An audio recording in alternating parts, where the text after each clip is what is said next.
दोस्तों चुनाव आते ही ऐसा कैसे हो जाता है कि कांग्रेस का कोई न कोई बड़ा नेता बीजेपी के खिलाफ ऐसा जहर उगलता है कि पार्टी चुनाव प्रचार छोड़कर अपने नेता का फैलाया रायता समेटने लग जाती है। अब देखो ना, पहले राउंड की वोटिंग के बाद बीजेपी का मामला थोड़ा डाउन चल रहा था, मगर तभी कांग्रेस के सफेद बाल और काली दाढ़ी वाले स्कैम पित्रोदा, क्या बोला तूने? और नहीं तो क्या, 80 साल की उम्र में सफेद बाल और काली दाढ़ी आज भारत का सबसे बड़ा स्कैम है। अब इस ब्लैक एंड व्हाइट जीव आत्मा का वो बयान सुनिए जिसने कांग्रेस की आगे से नीली और पीछे से पीली कर रखी है। We could hold country together as diverse as India, where people on east look like Chinese, people on west look like Arab, people on north look like, maybe white, and people in south look like Africa. Doesn't matter.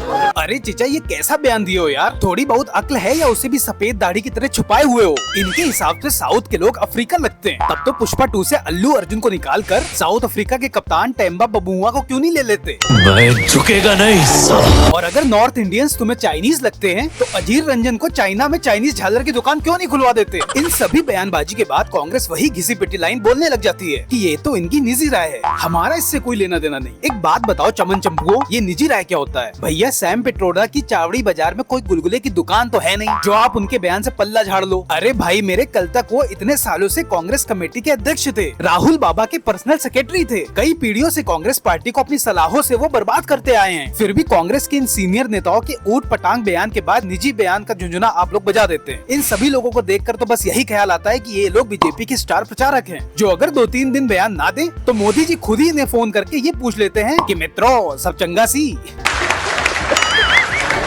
कुल मिलाकर Sam uncle ने अपने बयानों के दम पर BJP को जितवाने में बड़ा रोल निभाया है, जिसके चलते कुछ लोगों को तो शक होने लगा था कि कहीं मोदी जी की जगह बीजेपी सैम पित्रोदा को ही पीएम न बना दे।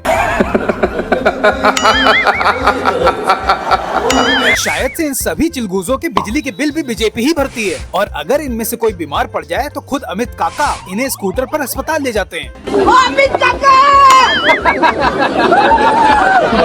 अब इस गधे को ही देख लीजिए, नाम है मणिशंकर अय्यर, लेकिन काम करता है 2 कौड़ी का, जिसके चलते लोगों ने इसे फनी शंकर अय्यर बुलाना शुरू कर दिया है। अब खुद ही सुन लीजिए, जिसमें ये इनके घनिष्ठ मित्र पाकिस्तान की परमाणु बम की धमकी अति घनिष्ठ दुश्मन भारत को दे रहे हैं। यदि आपने उनसे बात की, उनको इज्जत अफजाया, तो तभी जाकर वो अपने बम के बारे में नहीं सोचेंगे।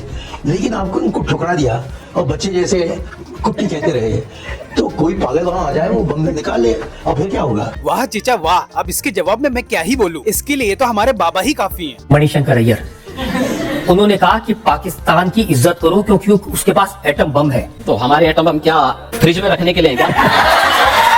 दोस्तों बात समझिए, इन बॉलम चंद्र का कहना है कि अगर कोई गुंडा है और उसके पास बंदूक है तो हमें उसकी सभी बातें मान लेनी चाहिए, नहीं तो वो बंदूक चला देगा भाई। जब से कांग्रेस के इन ढक्कनों के एक के बाद एक बयान सुनता हूँ तो लगता है कि पार्टी के अंदर खुद को सबसे बड़ा चोमू साबित करने का कंपटीशन चल रहा है, जिससे दूसरी पार्टी को लगे कि इन सब ढक्कनों में राहुल गांधी सबसे समझदार नेता है।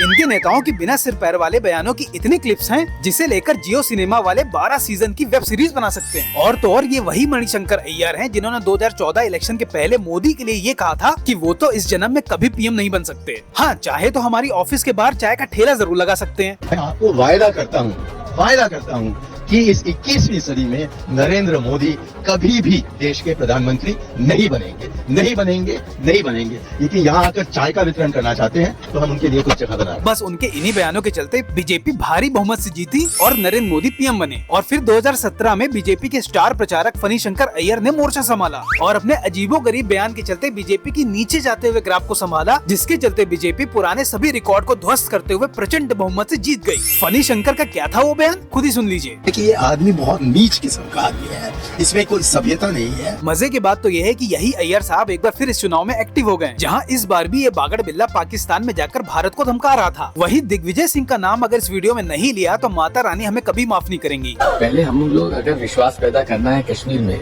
चाहे इंडिया ऑक्युपाइड कश्मीर हो। रुको जरा, सब्र करो। हमारा सनातन धर्म है, हम हिंदुत्व को धर्म नहीं मानते। बस इन्हीं सब बोंगर नेताओं के चलते बीजेपी साल दर साल अपना पुराना रिकॉर्ड तोड़कर जीत का तांडव मचाती रहती है, जिसमें विपक्ष के इन नेताओं की अहम भूमिका रहती है। बीजेपी हमेशा से चाहती है कि सारी लड़ाई अंत में राहुल वर्सेस मोदी की हो जाए, जिसके चलते बीजेपी इन लकड़बग्गों को टाइम टाइम पर उकसाती भी है। और कांग्रेस पिछले 10 सालों से बीजेपी का ये गेम समझ नहीं पा रही। उनका फोकस मुद्दों पर कम और मोदी पर ज्यादा रहता है, जिसका फायदा बीजेपी को ही मिलता आया है, था और रहेगा। अगर कांग्रेस ने इन बीजेपी के स्टार प्रचारकों को अपनी पार्टी से बाहर नहीं किया तो मैं दावे के साथ कहता हूँ कि मोदी को हराना इम्पॉसिबल है। दोस्तों वीडियो यहाँ तक देख लिया है तो इसे अपने व्हाट्सएप ग्रुप, फेसबुक ग्रुप हर जगह शेयर कर दें और हमें सपोर्ट करने के लिए चैनल को सब्सक्राइब जरूर करें। बाकी ऐसे और इंटरेस्टिंग वीडियोस हैं, उन्हें भी जरूर देखें। मिलते हैं किसी नेक्स्ट वीडियो में, तब तक के लिए जय हिंद, वंदे मातरम।